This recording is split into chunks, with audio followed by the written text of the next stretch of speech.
¿Dónde?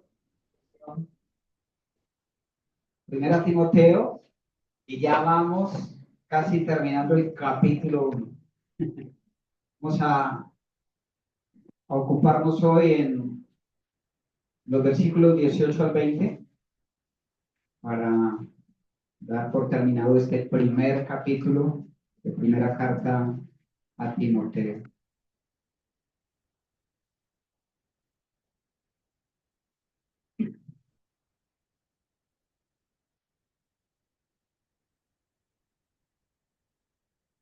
Vamos entonces antes de iniciar. Padre, gracias una vez más por la oportunidad que nos das de congregarnos. Gracias también por tu palabra, por el privilegio que nos das de poderla abrir con libertad, de estudiarla. Gracias por tu Espíritu Santo, quien nos asiste esta mañana. Te rogamos, Señor, que Él nos dirija, que Él nos enseñe, que nos instruya. Padre, colocamos este tiempo en tus manos para que seamos edificados, que nos des un perfecto entendimiento de tu palabra, que agudices nuestros sentidos para permitir que tu palabra pueda penetrar hasta lo más profundo de nuestro ser y transformarnos. Gracias, Señor, por cada uno de mis hermanos acá presentes. Y oramos, Padre, para que tú nos guíes en esta mañana. Oramos en el nombre de tu Hijo Jesucristo, nuestro gran Salvador. Amén. Yo he titulado la enseñanza de esta mañana, que consiste en el capítulo 1, versículo 18 al 20. Yo lo he titulado así, pero usted puede colocarle el título que quiera cuando lo estudiemos, o en casa usted va a estar leyendo y tal vez encuentre algo diferente. Yo encontré algo así como fe y buena conciencia, las herramientas indispensables para la buena milicia. Fe y buena conciencia, las herramientas indispensables para la buena milicia. Ya hablamos un poco acerca de la iglesia de Éfeso, cómo fue conformada como resultado de la predicación del apóstol Pablo, como 2 años en la escuela de Tirano. Luego surge la iglesia en Éfeso. Hablamos un poco acerca del escritor de Pablo. De hecho, la última vez estuvimos viendo el testimonio de Pablo, cómo él fue convertido al evangelio. Y bueno, hablamos de Pablo como un gran misionero, un hombre de mucha experiencia, un hombre que fundaba iglesias, un hombre muy capacitado, muy conocedor de la materia, pero también un hombre con un gran corazón de pastor, con un inmenso amor por los hermanos. Y hablamos acerca del receptor, un joven que había sido entonces encargado de la obra en Éfeso, una ardua tarea que tenía que hacer allí. Y Pablo decía, y siempre es bueno recordar esto, el concepto que Pablo tenía de Timoteo es que Timoteo era como un pequeño Pablo, era un hombre del mismo corazón. Un hombre, Timoteo, a pesar de su juventud, era un hombre que amaba la obra del Señor, amaba a los hermanos y lógicamente pues amaba a su Señor. Podríamos, bueno, podríamos decir que el versículo central de la carta es el capítulo 3, versículos 14 y 15, nos hablan acerca del propósito general de la carta. Dice el capítulo 3, versículo 14 y 15, dice: esto te escribo, aunque tengo la esperanza de ir pronto a verte, para que si tardo, sepas cómo debes conducirte en la casa de Dios, que es la iglesia del Dios viviente, columna y baluarte de la verdad. En general, toda esa carta tiene ese propósito, que Timoteo sepa cómo conducirse en la iglesia de Dios. Y él más adelante va a decir a Timoteo que debe de cuidar de sí mismo, que debe cuidar de la doctrina, que debe velar por el bienestar de la iglesia, porque finalmente ese es el encargo que se le entrega a Timoteo para la iglesia de Éfeso. Timoteo tenía que ir a resolver cualquier cantidad de conflictos que estaban sucediendo en la iglesia en Éfeso. Este primer capítulo lo podríamos dividir en tres porciones, en tres partes. En el capítulo 1, del versículo 1 al 12, básicamente el mensaje central tiene que ver con la necesidad imperiosa de combatir contra los falsos maestros y las falsas enseñanzas que, como el mismo texto lo muestra y como nosotros mismos lo sabemos, y de hecho lo vemos hoy día en las iglesias, las falsas enseñanzas traen confusión, traen división y no aprovechan en absoluto ni aún para aquellos que la promueven, ¿verdad? Por eso que dice que habían hombres que estaban enseñando cosas que ni ellos entendían. ¿Cómo pueden aprovechar algo? ¿Cómo pueden edificarse de algo que ni siquiera entienden? Fábulas y cualquier cantidad de cuentos, ¿verdad? Entonces, de los versículos 1 al versículo 12, tiene que ver con la necesidad de combatir los falsos maestros y las falsas enseñanzas.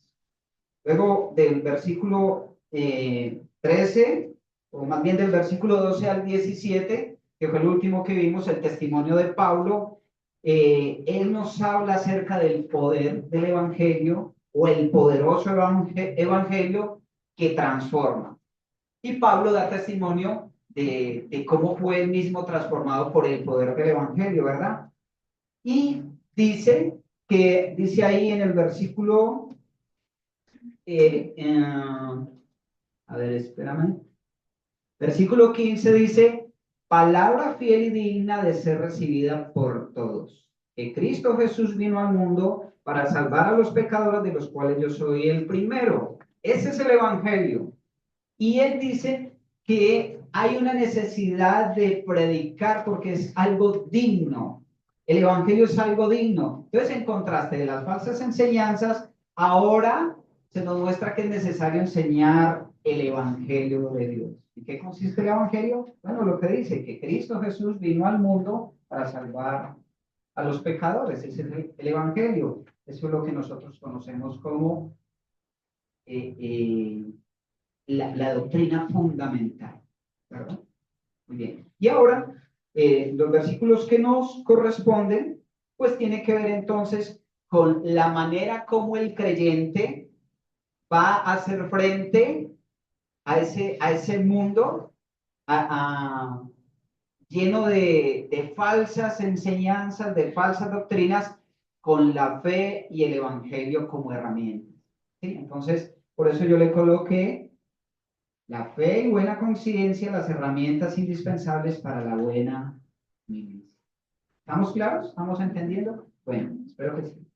Vamos a ver entonces esos versículos. Dice, este mandamiento, hijo Timoteo, te encargo, para que conforme a las profecías que se hicieron antes en cuanto a ti, milites por ella la buena milicia, manteniendo la fe y la buena conciencia, desechando la cual naufragaron en cuanto a la fe algunos, de los cuales son Himeneo y Alejandro, a quienes entregué a Satanás para que aprendan a no blasfemar.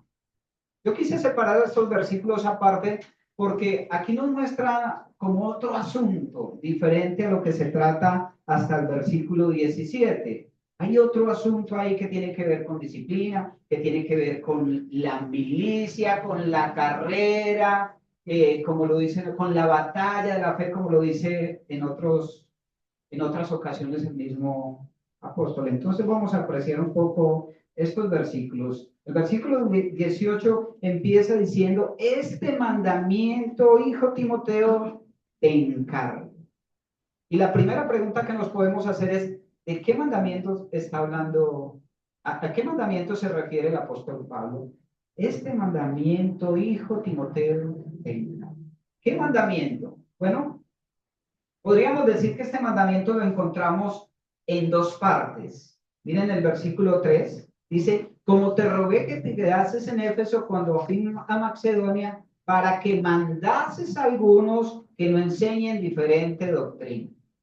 Okay, entonces parte de ese mandamiento es que Timoteo tenía que hacer callar a los falsos maestros, tenía que impedir a toda costa que las falsas enseñanzas se introdujeran dentro de la iglesia, no solamente en el púlpito, sino literatura, comentarios, hermanos que querían sonsacar a otros con falsas enseñanzas, o sea, obstaculizar de cualquier manera la falsa enseñanza, ¿verdad? Pero la segunda está en el versículo 15 que lo acabamos de leer, que dice, palabra fiel y digna de ser recibida por todos. Y Cristo Jesús vino al mundo para salvar a los pecadores, de los cuales yo soy el primero. Entonces, ahí está. Primero, impedir las falsas enseñanzas. Y, en cambio, propagar el evangelio genuino, la palabra digna de ser recibida. Ese es el mandamiento que tenía como encargo Timoteo. Sacar la impureza de la falsa doctrina, de las falsas enseñanzas y minar a la iglesia de un evangelio fiel y puro. ¿Verdad? Ahora dice, este mandamiento, ya sabemos cuál es, hijo Timoteo, te encargo. Y esa palabra encargo,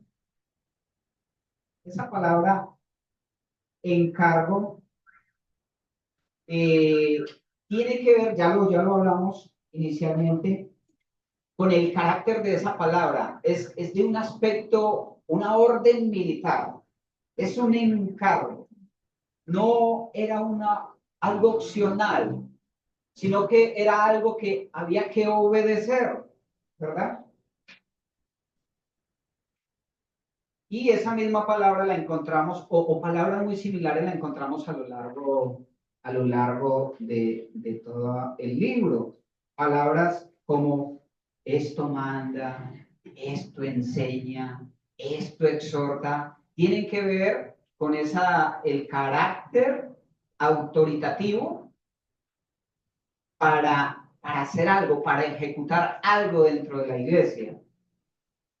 Timoteo no fue puesto en la iglesia de Éfeso para ser creativo. Timoteo no fue puesto allí para, mire a ver qué ensayas para que la gente se sienta a gusto. Mire a ver qué modificaciones hace, tal vez contratas unos buenos músicos o haces un cierto show, traes a alguien que motive a la iglesia. No, él no estaba allí para ser creativo, él estaba allí con encargos específicos. Cosas claras que habían sido determinadas, no solamente por el apóstol Pablo, guiado por el Espíritu Santo, sino por la misma palabra de Dios, ¿verdad? Entonces, recordamos que Cristo fue el que compró la iglesia. Y por el hecho de que Él es el dueño de la iglesia, Él es el que dicta cómo se hacen las cosas dentro de la iglesia. No es como el hombre quiera, no es como el pastor quiera, no es como los hermanos quieran, es como Dios demanda. Y es por eso que en toda la carta vamos a mirar de que Pablo está exhortando a Timoteo que esté siempre sujeto a la sana doctrina, a la palabra, a la verdadera, a la fiel enseñanza, ¿verdad? Timoteo entonces debe tener claridad de este encargo para saber cómo administrar la iglesia de Dios, ¿verdad? Cómo hacer las cosas dentro de la iglesia. Muy bien. Ahora me llama la atención porque a pesar de que la palabra es fuerte, esto te encargo, es algo que debes hacer, no es opcional, tú tienes que hacer con autoridad. Pablo siempre maneja ese lenguaje suave, o sea, con autoridad, pero un lenguaje de amor. Y lo vemos ahí, este mandamiento, hijo Timoteo, te encargo. Pablo y Timoteo tenían una excelente relación, ¿verdad? Habían caminado juntos, Pablo había visto crecer a Timoteo en todos los ámbitos de su vida, no solamente en lo espiritual, sino físicamente. Desde muy pequeño, desde muy joven estuvo al lado de Pablo. Timoteo caminó con Pablo, sufrió persecución con Pablo, compartió ministerio. Y Timoteo era un joven muy apreciado por Pablo. Y es por eso que él siempre le trata como a su hijo, porque en realidad era su hijo espiritual. Y él quería que Timoteo él supiera entender de que habían cosas que eran necesarias hacerlas, donde se necesitaba autoridad, donde se necesitaba convicción, firmeza, pero también saber de que había un respaldo de alguien que le amaba, su tutor, su maestro, el apóstol Pablo.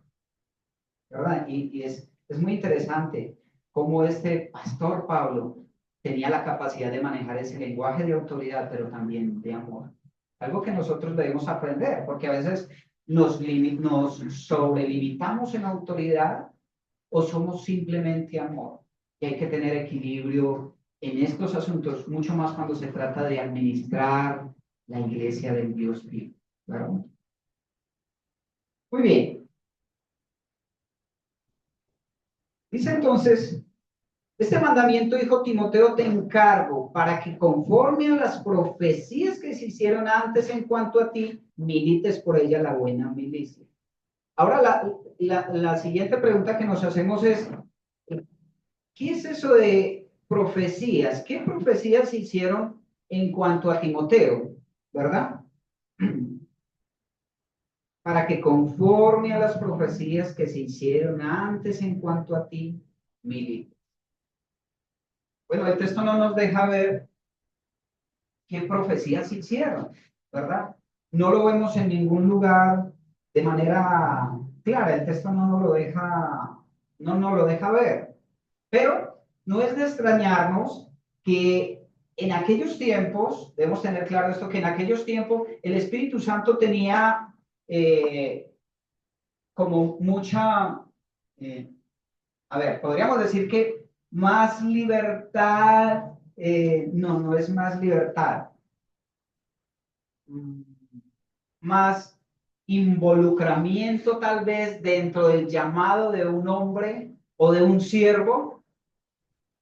Y tal vez creo que tiene que ver con el llamado de Timoteo a la hora del Señor, tal como pasó con el mismo apóstol Pablo, ¿verdad? Vemos en Hechos capítulo 13, versículo 2 y 3, dice la escritura, ministrando estos al Señor y ayunando, dijo el Espíritu Santo, apartadme a Bernabé y a Saulo para la obra a que los he llamado. Entonces, habiendo ayunado y orado, les impusieron las manos y los despidieron. Versículo 4.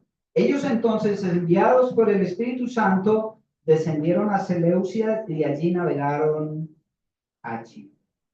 Entonces, en esos tiempos, el Espíritu Santo tenía como más relevancia dentro del llamado de los siervos. Ven que la iglesia oraba y el Espíritu Santo fue claro en decir, apártenme a Bernabé y a Saulo para una tarea específica. Y luego la iglesia los ora por ellos, los encomienda y los despide y dice que son enviados por el Espíritu Santo, ¿verdad? Entonces, sí, es posible que se trate del mismo asunto con relación a Timoteo. Tal vez sucedió lo mismo con Timoteo, que oraron por él y el mismo apóstol Pablo como líder entregó ese encargo a Timoteo para ir a la misión específica de estar en la iglesia de Éfeso. El capítulo 4, versículo 14 de Timoteo dice, no descuides el don que hay en ti, que te fue dado mediante profecía. Otra vez encontramos el asunto con profecía y tiene que ver con el don que había en Timoteo. Y dice que no descuides el don que hay en ti, que te fue dado mediante profecía con la imposición de las manos del presbiterio. ¿Presbiterio o presbiterio? Presbiterio. Ven, entonces, yo creo que tiene que ver con el mismo asunto. El día que la iglesia lo comisionó, el día que el Espíritu Santo lo escogió y lo comisionó, se tenía la costumbre de imponer las manos por ese grupo de líderes o de pastores o de ancianos que le daban como la libertad y la autoridad de haber sido escogido para un servicio en especial. Segunda de Timoteo capítulo 1, versículo 6. Dice, por lo cual te aconsejo que avives el juego del don de Dios que está en ti por la imposición de mis manos. Es posible que haya sido el mismo apóstol Pablo quien se hubiera encargado de todo este encargo. Después de haber orado, después de haber sido aprobado por el Espíritu Santo para la obra, fue impuesta las manos sobre él y fue enviado al ministerio. Esto entonces, estos versículos nos muestran de alguna manera que en algún momento Timoteo recibió la aprobación del Espíritu Santo y el reconocimiento del llamado para servir en el ministerio dentro de la iglesia de Éfeso. También se nos dice que Timoteo tenía por profecía un don especial. No sabemos exactamente cuál era ese don especial, pero aquí lo importante es de notar que la intención de Pablo es motivar a Timoteo para que recuerde ese llamado, para que lo tenga presente en todo momento, porque le va a ser necesario para enfrentar la batalla que ahora está enfrentando dentro de la iglesia en Éfeso. Timoteo entonces tenía el perfil adecuado para la obra que se requería. Y Pablo le está motivando para que no olvide el llamado al servicio. Y eso me lleva a pensar en el hecho, uno cuando lee la primera carta y la segunda carta, Timoteo, uno siempre está viendo a Pablo motivando a Timoteo para que continúe, ¿verdad? Y uno tenga en poco tu juventud, fuerza en la gracia que es en Cristo Jesús, cosas como esas. Y es que posiblemente Timoteo, por su carácter, ya lo hemos dicho, y por los grandes problemas que la iglesia está enfrentando, tal vez tuviera la tendencia a desanimarse. ¿Acaso no nos desanimamos nosotros en el ministerio? ¿Acaso no nos desanimamos nosotros mismos aún en la vida como creyentes? Hay momentos donde tal vez uno diga, ¿yo en qué me metí? ¿Por qué? ¿Será que me estoy perdiendo de algo? Yo estoy en el lugar equivocado. Tal vez en el ministerio a veces nos fatigamos, nos cansamos y quisiéramos tirar la toalla y decir, yo creo que está bueno hasta aquí. Pero, ¿cuántas veces necesitamos nosotros recordar ese llamado? Recordar de que fuimos llamados no solamente para salvación, sino para tareas específicas. Como el mismo apóstol Pablo lo decía anteriormente, doy gracias al que me fortaleció, ahí en el versículo 12, a Cristo Jesús nuestro Señor, porque me tuvo por fiel poniéndome en el ministerio, ¿verdad? Mira, hermano, estamos empezando el año y nuestro hermano Ramón nos está recordando de que ya es hora de ir afilando las armas para enfrentar este año en lo que tiene que ver con los ministerios de la iglesia, en el servicio. Yo no sé cómo terminó usted el año, tal vez no vaya a la hora que llegue a vacaciones para darse un respiro, posiblemente. Tal vez algunos estaban considerando dejar el ministerio y ya para el otro año yo descanso o voy a hacer... Es hora de recordar que usted tiene un llamado. No lo llamó cualquiera, no lo llamó el hermano Ramón. Dios lo llamó. Y si le entregó un ministerio a usted, es porque Él sabe que usted es el indicado. Como en este caso Timoteo era el indicado para prestar el servicio, ¿verdad? Él le hace pensar de que usted no es el indicado. Ahora, es muy interesante porque, como vemos, Timoteo fue puesto allí con imposición de manos, fue dirigido por el Espíritu Santo. El Espíritu Santo fue el que aprobó que él fuera el encargado, el pastor de Éfeso, ¿verdad? Diferente hubiera sido que Timoteo hubiera decidido, yo voy a ir a ser el pastor de Éfeso, ¿verdad? Hubiera sido todo un fracaso, por razón tanto desánimo. Pero no fue así. ¿A qué voy? Mire, el gran peligro es que nosotros estemos en el lugar equivocado por el hecho de que fuimos nosotros los que nos pusimos en el ministerio. Que fuimos nosotros los que nos metimos. Yo quiero hacer algo, entonces voy a probar en la enseñanza. Ah, pero no tiene el don de enseñanza. ¿Quién lo colocó ahí? Usted. Bueno, es hora de que examinemos si estamos en el lugar donde hemos sido puestos por el Señor. Si es ahí, entonces motívese porque usted tiene el llamado. Anímese a seguir adelante. Es hora de ceñir nuestros lomos y continuar en la obra del Señor. Pero si usted reconoce delante del Señor de que quizás no está ahí porque el Señor lo puso, sino que alguien lo autopuso porque no había nadie más que lo hiciera, o usted mismo se colocó allí, es hora que revalúe delante del Señor, ore al Señor y que Él le muestre exactamente el lugar donde Él está.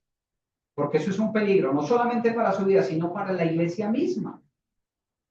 Ahora, el caso de Timoteo es que posiblemente él se desmotivaba al ver tanta lucha. Un muchacho joven, un muchacho tímido, tenía que ir a enfrentar a hombres que tenían mucho conocimiento, a los mismos líderes, a organizar cualquier cantidad de cosas, a tratar con el asunto de la posición de la mujer dentro de la iglesia. Y tal vez Timoteo había momentos donde no quería saber nada del asunto. Y era necesario que Timoteo recordara ese llamado. ¿Quién lo había llamado? ¿Para qué lo había llamado? Que fuera motivado por eso, porque era necesario estar en la obra del Señor con convicción. Si yo sirvo al Señor convencido de mi llamado, convencido de lo que estoy haciendo, seguramente las cosas van a marchar bien. Pero si yo no estoy seguro de lo que estoy haciendo, si no hay convicción en mí, fácilmente vamos a fracasar, fácilmente el ministerio va a quedar tirado y vamos a causar más daño que bendición. ¿Ok? Ahora bien, nosotros hemos sido llamados para salvación. Lo celebramos esta mañana, nos gozamos en ello y lo recordamos. Y Dios también quiere que le sirvamos. De hecho, esta mañana compartimos el pasaje de 1 de Pedro capítulo 2, versículo 9. Yo lo compartí. Dice, más vosotros, y estamos cantando también, somos el pueblo de Dios. Dice, más vosotros sois linaje escogido. Hermanos, recordemos eso. Nosotros somos una raza especial, linaje escogido, somos real sacerdocio, somos nación santa, pueblo adquirido por Dios. ¿Verdad? Usted, cuando se sienta así desmotivado, recuerde quién es usted en Cristo. Nosotros hemos sido escogidos para un reino espiritual, un reino sobrenatural. Hay que recordar eso cuando no queremos ir más allá, aún en nuestra vida personal. Puede que hayan dificultades en el hogar y hayan personas que estén pensando, yo creo que mejor me va a conseguir otra persona.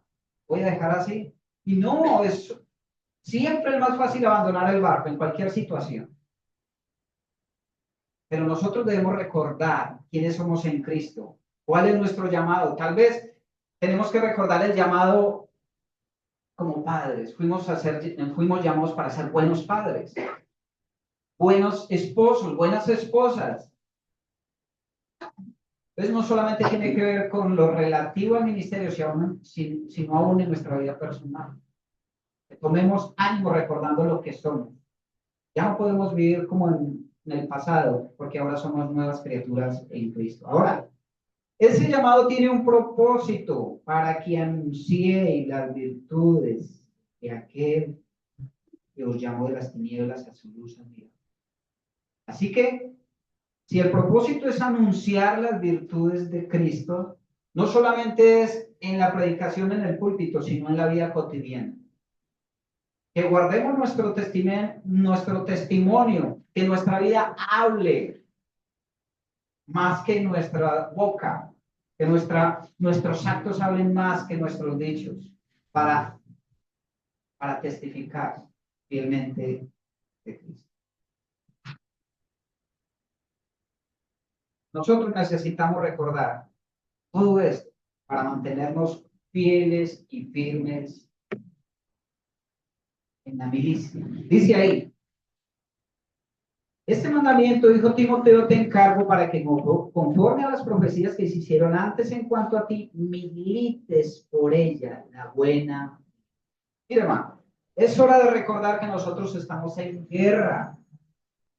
A veces se nos olvida que nosotros estamos viviendo en medio de un conflicto, ¿verdad? ¿Cuándo empezó ese conflicto? ¿Cuándo empezó esa guerra? día que nosotros fuimos aprobados por la gracia de Cristo como hijos de Dios, ese día. No que el conflicto haya empezado ese día, no, siempre ha existido. Lo que pasa es que nosotros antes de Cristo estábamos en el otro bando y no notábamos, no sabíamos que había un conflicto.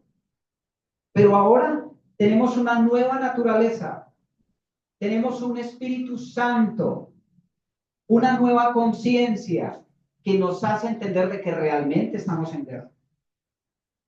Y nosotros necesitamos estar apoyados en ese llamado, en lo que somos en Cristo, para militar la buena milicia. Porque no solamente es militar de buena manera. O correr la carrera, como lo dice.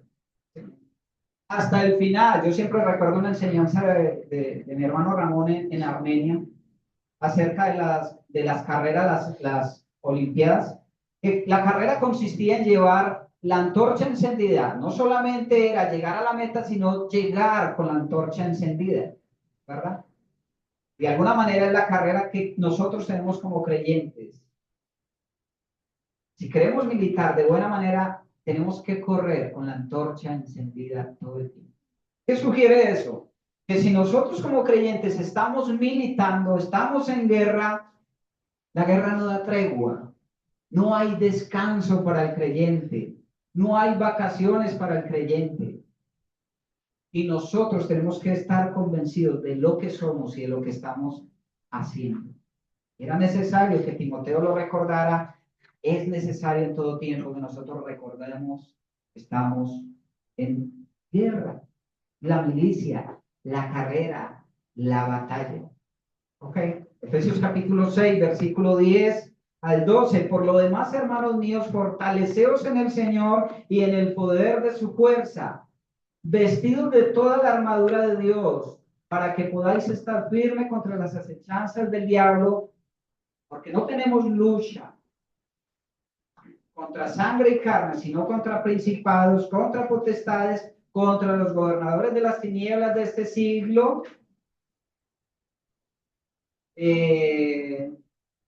contra huestes espirituales de maldad en las regiones celestes. ¿Estamos en guerra? ¿Qué dice el texto? Estamos en guerra. Estamos en guerra. Y si bien hacemos frente a un enemigo, déjeme decirle que no es el único enemigo que tenemos como creyentes. Aunque a veces tenemos la tendencia a echarle siempre la culpa al diablo, o echarle la culpa a otro. Pero hermanos, hay dos enemigos más y lo sabemos, ¿verdad? Otro enemigo de nuestra vida es la carne, con todos sus resabios. Así como Carlitos nos compartía esta mañana, esa raíz de pecado todavía está ahí. Ya no somos esclavos del pecado, pero combatimos con el pecado. Una naturaleza vieja que todavía nos pesa, ¿verdad? Pero también tenemos el mundo con sus deseos, con sus propuestas, con su papel antagónico a Cristo y al Evangelio.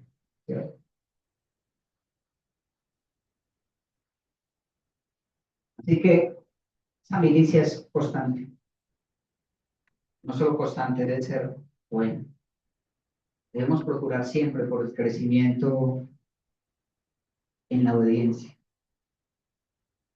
Debemos de procurar obedecer, ¿verdad? Nosotros no podemos resignarnos a vivir con el mismo pecado todo el tiempo. Nosotros no podemos resignarnos con la misma parsimonia, estar ahí quietos, esperando a ver qué sucede. Nosotros debemos orar más. Nosotros debemos involucrarnos más con el Señor, con su obra. Debemos orar, debemos servir, debemos de capacitarnos. ¿Con qué propósito? Para ser mejores creyentes, mejores atletas, mejores soldados para el reino de Dios. Amén. Entonces, para este propósito hay dos herramientas. ¿Cuáles son? Bueno, ya las mencionamos. Y es muy interesante porque Pablo menciona solamente 2 herramientas. Uno podría decir que para esa milicia uno llevaría más equipamiento, más herramientas, y las hay, ¿verdad? Pero él hace énfasis en 2 herramientas y tiene que ver con el contexto de lo que viene hablando, ¿verdad? ¿Cuáles son esas herramientas? La fe y la buena conciencia. La una va sujeta a la otra, ¿verdad? Muy bien, ya que en el contexto esta batalla consiste en guardar el evangelio puro y velar por la sanidad de la enseñanza, debemos echar mano de la fe. Porque la fe viene como resultado de ¿qué? ¿Recuerdan? Romanos capítulo 10, versículo 17. Así que la fe es por el oír y el oír por la palabra de Dios. O sea que cuando escuchamos la palabra de Dios, ella produce en nosotros fe, ¿fe? ¿Verdad? Así que si no escuchamos fielmente la enseñanza de la palabra, ¿ustedes creen que eso va a producir fe en nosotros? Cuando nos están enseñando algo fuera de contexto, cuando nos están, de hecho, utilizando algunos textos de la Biblia para enseñarnos doctrinas falsas, o nos vienen con herejías, con cuentos, con fábulas, ¿qué puede producir eso en nosotros? ¿Producirá fe? No, la fe es producida por la enseñanza fiel de la palabra. Es por eso que nosotros, cuando vamos a escuchar la palabra de Dios, tenemos que examinar la fuente. ¿Qué maestro es? ¿Verdad? ¿Es creyente o no es creyente? ¿De qué corriente es? Debemos examinarlo todo. Es por eso que es tan peligroso a veces no venir al culto y ponerme en enlace a escuchar a, qué sé, Cas Luna. Qué peligro. O me voy a comprar, ya lo hemos dicho, un libro de, yo qué sé, cualquier maestro por ahí. Bien, la fe es el resultado de escuchar la sana doctrina. Y esa palabra sana doctrina a veces suena como tan grande, pero la sana doctrina no es más que una sana enseñanza fundamentada en el Evangelio, fundamentada en Cristo. Cristo es central, es vital en la enseñanza, en la sana enseñanza. Y nosotros debemos de echar mano entonces de la fe, que es el resultado de escuchar la palabra. La fe es la convicción de lo que creemos.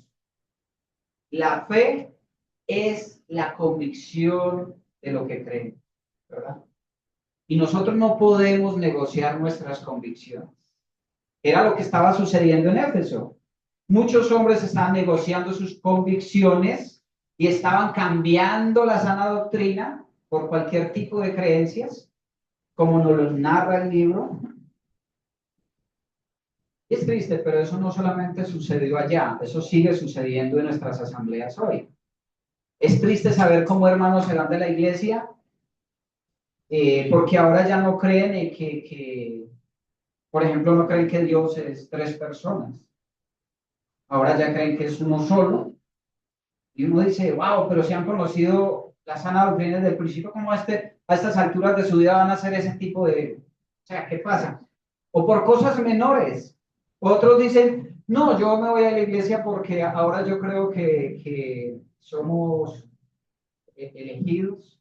¿Cómo llaman esa doctrina? La doctrina de la predestinación. Bueno, sí, la escritura nos habla que somos predestinados, pero no en ese contexto. Es para otro asunto. Ese tipo de cosas. Han negociado sus convicciones, han negociado su fe. Nosotros debemos mantenernos firmes, no ser movidos de lo que creemos, de los principios bíblicos. Es por eso que nosotros debemos de tener entonces el hábito de leer las escrituras. Porque si la fe viene por el oír la palabra, pues ¿qué hay que hacer? Ir a la palabra, leer las escrituras. ¿Por qué? Porque ellas nos revelan toda la verdad. Estos días estaba leyendo a un hombre que dice, la fe es para los que no quieren saber la verdad. Interesante, ¿no? La fe es para los que no quieren saber la verdad. Acá, o sea, que yo no quiero saber la verdad según él. Pero resulta que el Señor Jesucristo dijo, yo soy la verdad, Entonces yo dije, estoy bien, porque yo conozco a Cristo, Él es la verdad. Poncio Pilato le preguntaba al Señor Jesucristo, creo que era, sí, ¿qué es la verdad? ¿Qué es la verdad? Y él ya había dicho, yo soy la verdad. Cristo es la verdad, ¿verdad? Nuestra fe descansa en la verdad del Evangelio, en la verdad de Cristo. Muy bien. Entonces estas herramientas van directamente conectadas, la fe y la buena conciencia. Dice ahí en el versículo 5, pues el propósito de este mandamiento es el amor nacido de corazón limpio y de buena conciencia. Ya había hablado acerca de la buena conciencia. ¿Qué tiene que ver con esto? Mire, ¿de qué nos sirve a nosotros tener el conocimiento de las escrituras, pero si no queremos obedecer las escrituras? No, yo creo que esto no me gusta, ¿no? ¿De qué sirve saber de que esto funciona así, pero nuestra conciencia, como sucede hoy, la negociamos porque yo creo que es mejor esto? O sea, cuando nos negamos a obedecer lo que sabemos, ¿de qué nos sirve? Entonces, es una limpia conciencia. Si vamos al Señor con fe y una limpia conciencia. Entonces, de nada sirve tener el conocimiento muy adecuado de las escrituras, conocer la verdad, pero negarnos a creer y a obedecer lo que es verdadero. Y este es el problema de esos hombres que Pablo menciona, luego dice ahí, para que, dice ahí, en cuanto a ti milites por ella la buena milicia, manteniendo la fe y la buena conciencia, desechando la cual naufragaron en cuanto a la fe algunos, de los cuales son Himeneo y Alejandro. Estos dos hombres, y ahí más adelantico vamos a leer acerca de otro que llama Fileto, y tal vez habían otros hombres que habían negado la fe y habían negociado su conciencia. Por eso estaban enseñando cualquier cantidad de cosas. Y me llama mucho la atención que Pablo habla con nombres propios. Y sabe, es que hay ocasiones donde es necesario exponer no solamente el pecado dentro de la iglesia, sino el pecador mismo. Hay iglesias donde hoy se trata con mucho amor, vamos al hermano, ¿no? Pero sabe, hay peligro, hay lobos metidos dentro del rebaño y hay que exponerlos. Y Pablo, sin tapujos, él dice como estos, Himeneo y Alejandro. ¿Por qué? Porque eran hombres que estaban destruyendo la comunión de la iglesia, estaban metiendo mentiras, ¿verdad? Y estos dos hombres son mencionados en otros textos. Mire ahí 2 Timoteo capítulo 2, versículo 16. Pablo le está diciendo a Timoteo, capítulo 2, 2 Timoteo capítulo 2, versículo 16. Mas evita prófanas y vanas palabrerías, porque conducirán más y más a la impiedad. Versículo 17, y su palabra carcomerá como gangrena o gangrena, de los cuales son Himeneo y Ven.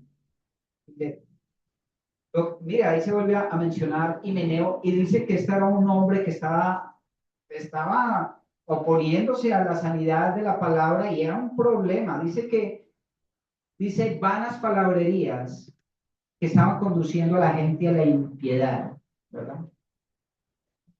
Versículo 18, dice que se desviaron de la verdad diciendo que la resurrección ya se efectuó y trastornó la fe de algunos. Este era el tipo de enseñanza que le estaba metiendo acá, que ya no hay resurrección. Entonces no solamente abandonó la fe, sino que ahora estaba dividiendo la iglesia con sus falsas enseñanzas. Y yo creo que el que aparece en 2 Timoteo capítulo 4, versículo 14 y 15, es ese Alejandro que se nos habla en estos versículos. Vamos allá, 2 Timoteo capítulo 4, 14 y 15 dice, Alejandro el calderero me ha causado muchos males, el Señor le pague conforme a sus hechos. Guárdate tú también de él, pues en gran manera se ha opuesto a nuestras palabras. Si es ese mismo Alejandro, pues entonces vemos que en serio eran hombres peligrosos dentro de la iglesia y había que exponerlos, ¿verdad? Se oponen al evangelio y traen muchos problemas, de los cuales son Himeneo y Alejandro, a quienes entregué a Satanás. Palabras fuertes, para que aprendan a no blasfemar. A quienes entregué a Satanás. Posiblemente entonces estos hombres eran hombres activos en la iglesia, posiblemente hacían parte del liderazgo de la iglesia en Éfeso, con cargos importantes, pero abandonaron la fe y fue necesario por parte de Pablo intervenir directamente en la disciplina.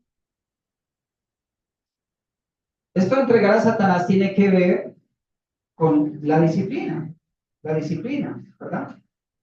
Y esa misma expresión de entregar a Satanás la vemos en Primera de Corintios, capítulo 1, versículo 5, acerca, no sé si recuerdan, acerca de un hombre que estaba allí en fornicación, estaba viviendo con su madrastra, y la iglesia como si nada, y Pablo tiene que entrar a decir, hey, ¿qué pasa? Eso hay que entregarlo a Satanás. Yo ya lo entregué a Satanás. ¿Y qué significa eso? Esto es el último paso de la disciplina eclesiástica. Y es posible que Timoteo tuviera que en algún momento hacer frente a ese tipo de cosas, colocar en disciplina y aún expulsar de la iglesia a personas como ellos.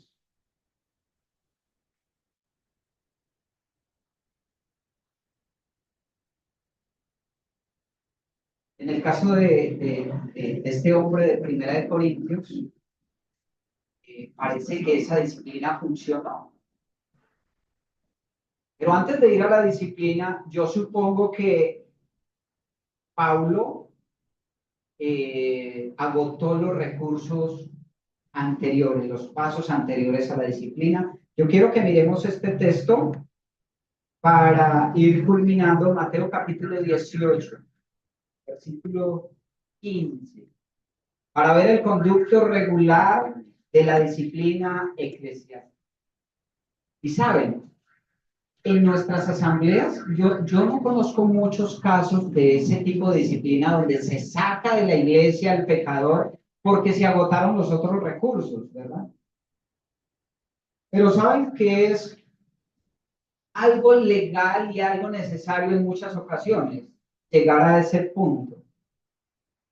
Y yo doy gracias porque en la iglesia no se ha visto mucho, pero sí se han visto casos. Son pocos, pero son necesarios. Y de los casos que conozco, ninguno ha regresado a la iglesia.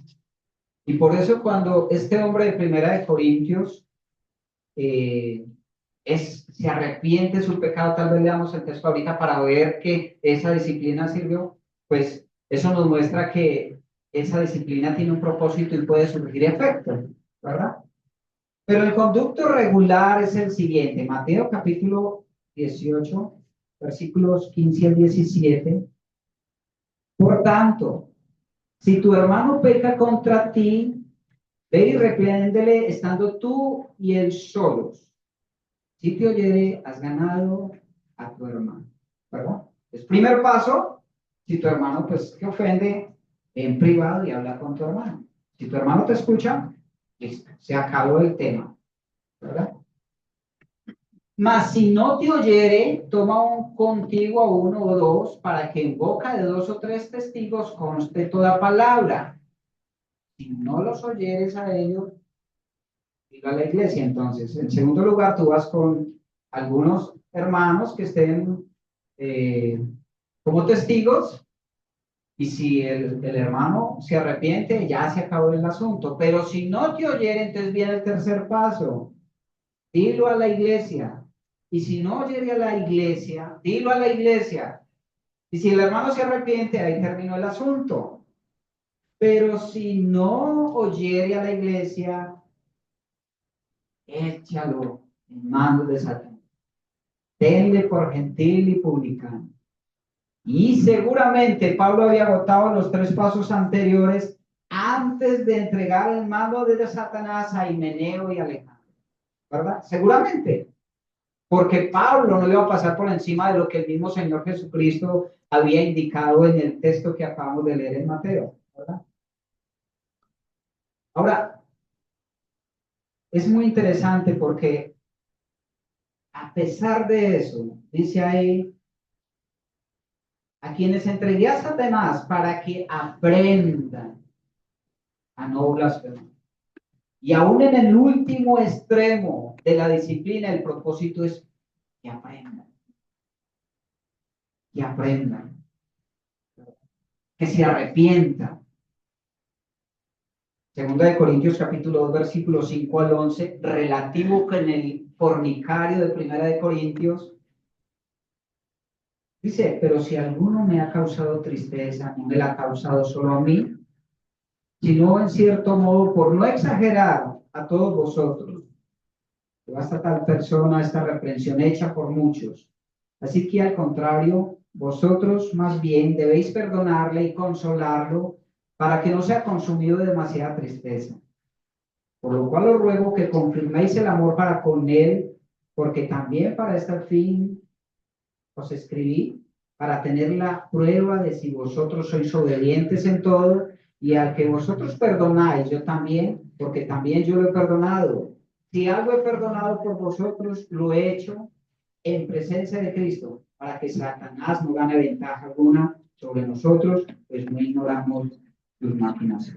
Pablo está hablando acerca de este hombre, está dando testimonio que este hombre se arrepintió, y ahora está Pablo intercediendo delante de la iglesia en Corinto para que sea recibido una vez más en la asamblea, ¿verdad?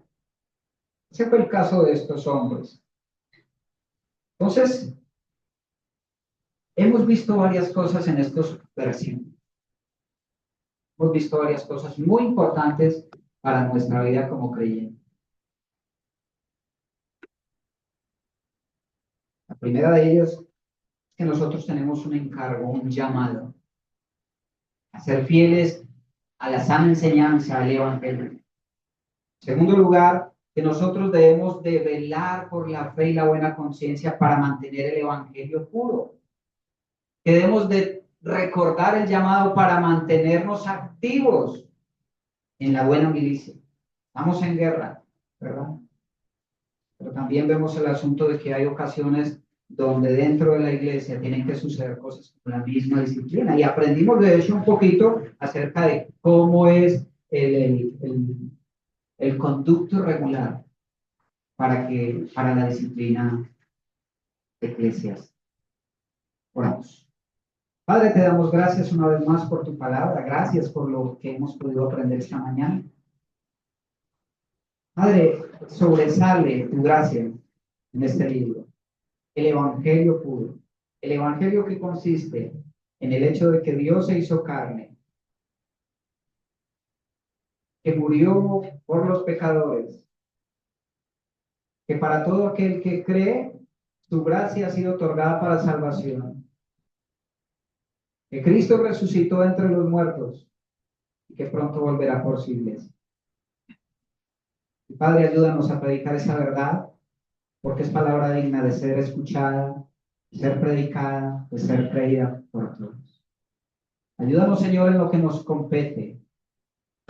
Y ayúdanos, Señor, a tomar ánimo siempre para correr la carrera, para militar de buena manera para tu honra y tu gloria.